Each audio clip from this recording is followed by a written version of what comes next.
ole ai tu na hey basketball tui tak tak te income na hun thatak nei kan nei dona zanina hianin sharing thil poi mo tak mai kan ril ru kan phei song te kan ril ru a kan soi du te kan soi dona zanina hian ADBBA MBBA General Secretary Sarpuya aron tel thea ton ADBBA an OB zot a hi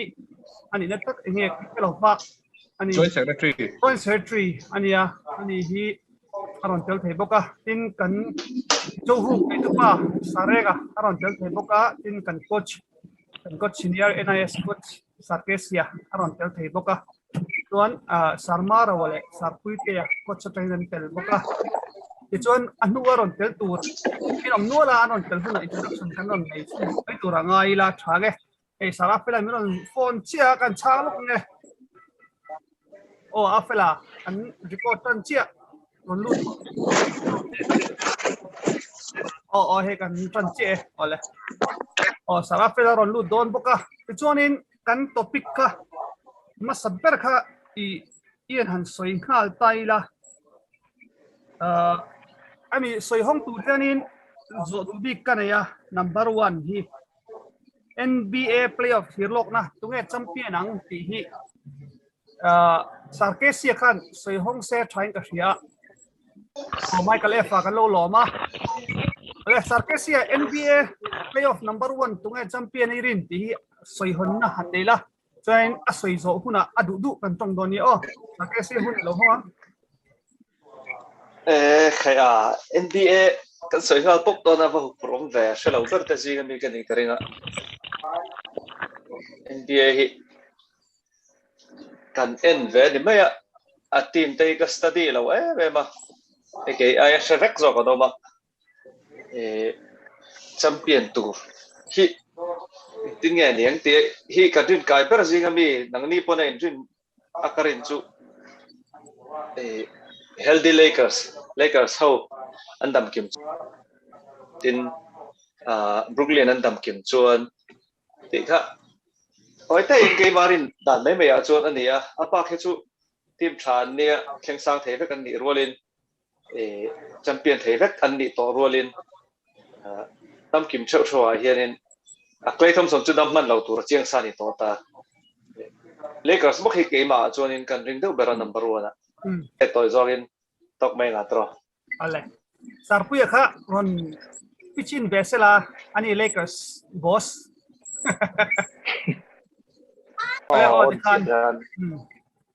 ikan thamo Sarkesia soyang khan tuna hen Lakers hi play in taken khel mela amaro chu pong hi awal sam chho lutuk lo poni sela be se nei ju gan nei sang view chu ni he tun din hona chu tu te chu toitain aron lut chi na angin lana kha ka tong kha themo champion tura kan din kha adota ta khain asoi du haron lut pop pop teu hemi topic a hian kan tong ki huna next topic kan lut donia le adu piang tan NBA playoff lom tura tunga champion kan din ti kha share te ule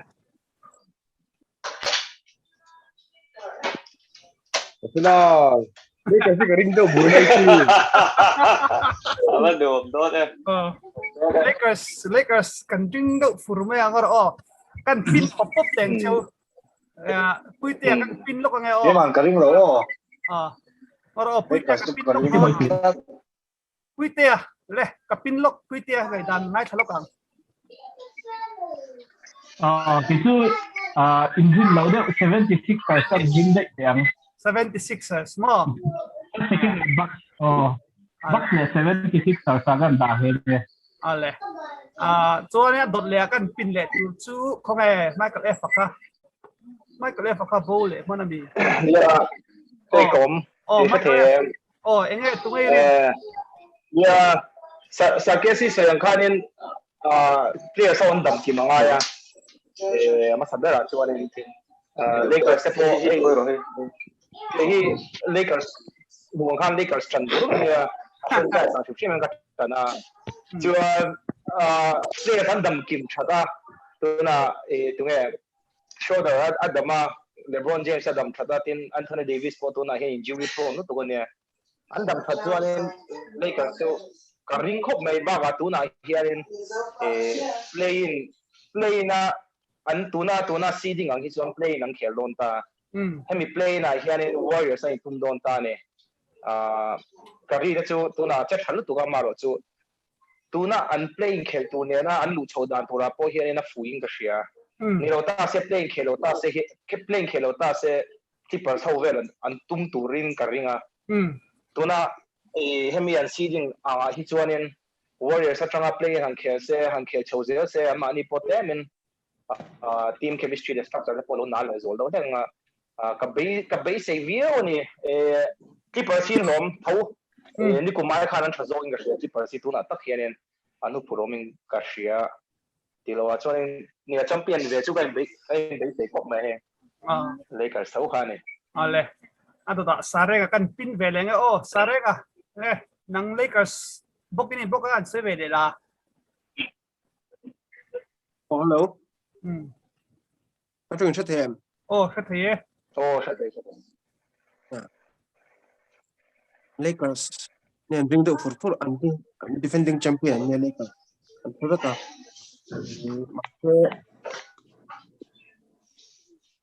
đôi Howard ông tổ là quá Rajon Rondo ông tổ là quá đã tất chọn champion hi cả ring Lakers fans của con lúc cái này champion lệ hi cả ring tổ tiếc là quá honest mình sẽ thấy là mà sẽ vì số giờ cái mà ai nó bằng đâu mà sẽ còn chuyện là ngã lúc tục lâu tiếng về chủ nhà đã tất chọn cái champion thì em mà này là quá Lakers ring nắp chút chết cái này thôi mà sẽ cái số boy nữa lấy kia là Sarafela kan pin nang o le guitar ne lau so ka thiam lawa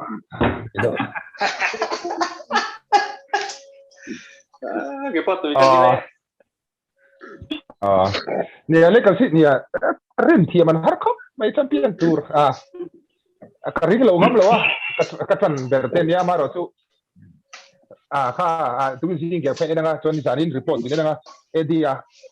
khiam le tu dara la khel thelawa tu na hian in play tournament avoid tur hian in an game song song hin sak fe ka ha chuan Dallas le Portland hian in tu khom song song kan slip ngai voi thu khel do na voi hian tak chuan in na Lakers su an kha play in tournament an lu do na ma se play an dam kim chuang kai chu tu bang hu phur pui lawa ma se an dam kin lo chuan in play in tournament po hi an tlang khera ngem tu wan chuan in dik taka soi chuan kan ti teng tran mai la champion tour hang chuan in tuna an injury chuan in ka ringam talo tak mai amaro chu soi thelawa in hliam hi poema basketball a chuan game phim khima niang chu wan chuan in kha kami Lakers champion chu le tu lo chu cha chuan in ka ngai da na ni de ulek ma se kan soi le step na kan ami zo tho me thea ke ma process si chu angai ve ka tia next level ai chuan in ke chu an jump tura chuan Clippers te hi system pa ngai chuan ring ma zo kalome le rina kan pin velenga Sarina ngai dan champion turan tungai in rin ve deu yeah, champion tura chun Lakers si andam ki chun khaler si bura chan te beran lo lu ra bok na chuti lo chuan amaro chu Sarafela ro siang khan tun din bunang che khan in liam no hi anom ve no wa sete tengan i chun an than sang tu karing lo amaro chu andam pumpkin chatun andam ken chatun ni tu ka larin anni tu karin kan ishan no tuna kan lo pin velenga sarmara wa hi a video aron da lova a pin thei tura ngai la video soi về đầu thong thì không bị tổn thương khá chứ ole aron le tang champion tu la kan jin hi mo kan chan zong zong hi champion tu la kan jin ni de na la rồi anh cho lấy cái gì cái trần lâu á trong tiền tôi trong cái ring lên lâu á mà rồi chú hay cái gì đó cho những cái máy cho lấy cái chú cũng biết là cho cái ring lâu đâu cho cái thằng chú player start then là anh nói chuyện to lâu đâu cho cái nó player start thì playoff nó tăng cho nó xuyên to lâu cho nó chúng ta playoff bây giờ cho rest bây giờ cho cái cái sau khi anh nó khẩu ruột đấy màนี่กูมาแข่งสร้างเหล่าโซ่คือนี่นะเห็นเจสต์ที่อันนั้นนี่มาโซ่ปฏิบัติการกูไม่ได้ฟอร์มครบในเวสต์ก็จนรินเรียกว่ากันเนี่ยจู่เน็ตโซ่ที่รินครบเนี่ยเจ้ามาเพลย์เตรียมตัวเลยเราเดี๋ยวนี้เนี่ยจันทร์ส่งเดี๋ยวก็ลองเซฟกันนี่จู่เน็ตก็ลองยิงกันนี่จู่ก็ลองไหมอ่ะตบนั้นตุนตัวปิกบิ๊กอะสารโซ่ตะกันปิ้นเวลแล้วกันเลยยังไงดันเองเราได้มาในจันทร์ส่งจุดเนี่ยสามารถเราเสียงเดียวกัน Lakers จุดกระชันเงี้ยจำเซฟปกติว่า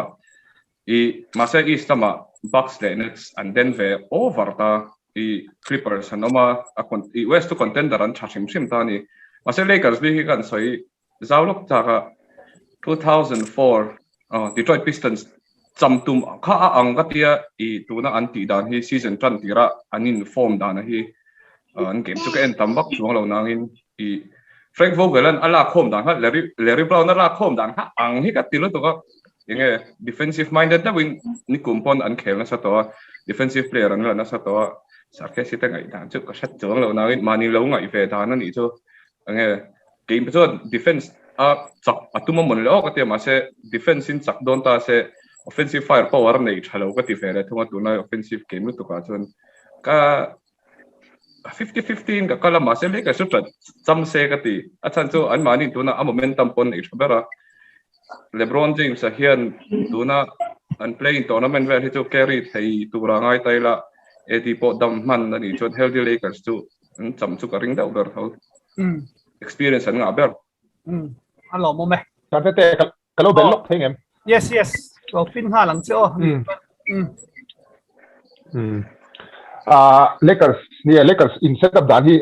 defending champion อันนี้กันสวยเลยทีแล้วว่าเดี๋ยว Jazz ที่เตะSuns ที่เตะพอวิจูก็ไงวิลลูตักเฮียนินก็หุบหัวปุ้ยแล้วว่าดูนะพอเฮียนิน play นะเฮียนลูเตะ play นะจังเฮียนินเฉาเซก็ดูว่าฉันสู้ Clippers ก็หุบหัวปุ้ยเบอร์อันนี้อามาโรจู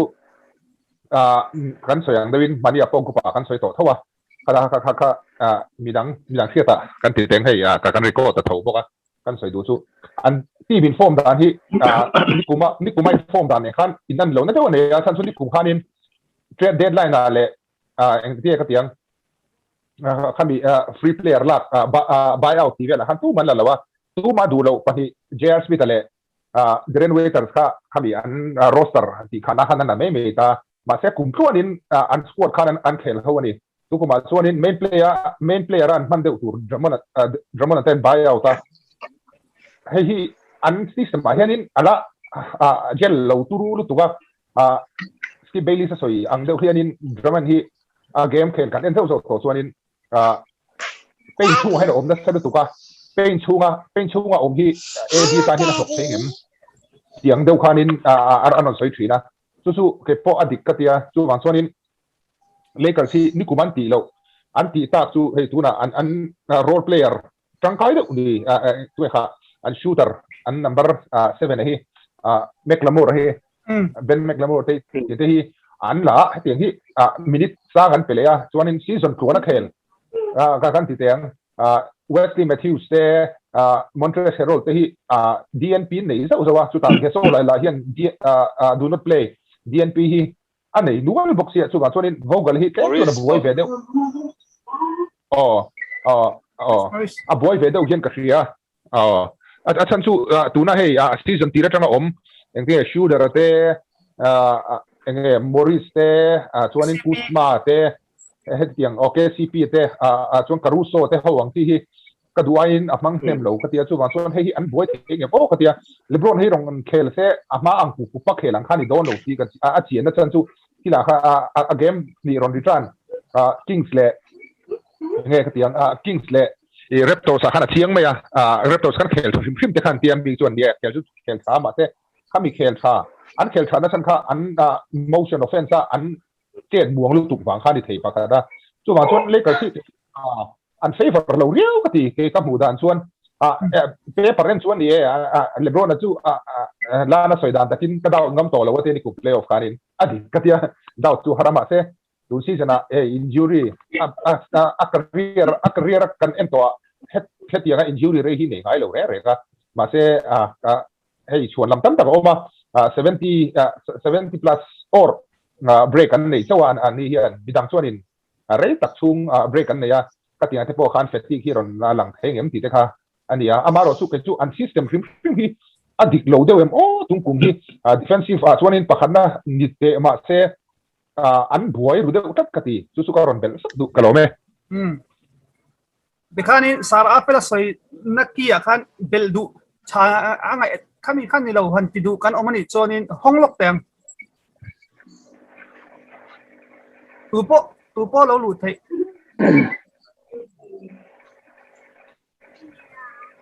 Lakers tôi sa sa puya sa ke si khan ke ai chu ni soi tu ju se jok do in ka denga soi main ni ni china zu ta ron soi te po khat to veli dio chom ka sia ase a defensive end lam akha tu empo ni sila tu na jon defensive end da jon a thabera ngai te jon la ni thau tu ra ngai tai la offensive end da po hianin McLemore la te thai ka lo te ni kan nim te po ti sanju consistency manjana pokon titi na ka soi zo to mamo huna McLemore he ama contributor nei ho Danny Green ti te ang te ai khanin rom consistent in ka sia a hun mamo huna takhen ron challenge ria chuan THT Tyron Horton takar te po ka to cleansing game te po kanena nga atopa clutch 3 ron nei theya khatiang khan a huna ron perform thei hi offensive end a hianin vogel hena ron lu tir fu de chai hian ka dewa ya ti fu lo ta chu om lo thero chu baka khai pa ber LeBron James andam lo an fit thari lo ne chuan Anthony Davis la ha groin injury ne next ade non khel te ngam ti te po ka chiang chi lo in ka sia chu wain fingers crossed de win amaro chu play na sa akra soyang hian 3000 to my chuan to na play in an kal chawang hian kalta selang chuanin chance chu chuanin apong hi chu smooth do mo ka tia angai that thlau do in kalo ngai do ke chuan ale sa ke si ro lu vela che sela thui tak soi du chu ka re chu lawa na china khanin tuga champion erin ti da khanin ka soi do thora soi jaw na kha om bak lawa na china soi ang do khan afela soi na enga ti kha ani thoboga a system chungchang ron soi kha chuanin play in hi khel point ti vak lo mani ka tia tu na hian an tu nan reng ka hianin a chan chu a player chorda na po hianin regular tur kan ngai lo hian khel na sal tu ka ti po kha adik che renga inge match fitness nei tur to kin anon khel zawa a regular tur hi playoffs play in te po sai tel tai la match point mo khel chho tur ho hi an ha dam dewa arong khel zo ko mani ti na ru hi ka nei professional ni re ba ka ai kek zo ka ngai nei ka nei mai mai a chuanin chu wang chuanin khamia kha chuanin ati suala zo kan ngai lo dewa chuan kan soi lat mi lo tak soi ge kan rin deuh zinga khanin west train Lakers kan ka ring deuh to pa istam train ti khan kan soi ta kan soi lat mi lo hi Clippers nei nei su theidon em kha eng lo kha Blazers kha Blazers hi chu ka tan dur khop maya Clippers po hian fight chu ka ring ve tho maya hemi de po hi na china mi dang soi khan ni lo ti na ni lowin adang ka soi neu ai ma khan ke chu Blazers si ka da sang ru phian bok ani second round min sut thei Blazers ne han Clippers ค่ะ Blazers ในเฮียนี่ไม่ไทย First one ไปชุดไทย First one ไปชุดไทยสุดท้ายด้านนั้นเนี่ยมัน number 3และ6อันนี้เขาจะ first one ชุดไทยไอ้เราที่โซ่ก็ต่างไง ตัวน่ะ3เลย5คนเนี่ย ลีกที่อาเซียนก็ต่างไง regular ที่ส่งไงโอ้ regular ที่เชียร์ต่างไง นี่ส่งปารุกอันนี้บอกกันหาทับโตอันนี้ส่วนเกี่ยวเชียงตัวส่วน the last และ Blazers ที่เนี่ยมัน5และ6เป็นชุดเดียวกันอ๋อส่วน3และ4ที่Mavericks อ๋อ3และ4ที่ Nuggets และ Clippers ใช่ไหมจูเวทุกคนบ่อ๋อเดี๋ยวเขาละดังแล้วเลยรู้ป่ะไอ้สุดท้ายแบบนี้จูอ๋อClippers เรา3เซน6ตัวเลยสู้กับ Clippers เรา4เซน5ตัวเลยสุดท้ายเขาเท่า5 6 7ที่เที่ยงเราสัก5 6 7ที่เอาเลยอดดเลยกันเราติดต่อแม่งเจ้าเลย Rookie of the Year Season MVP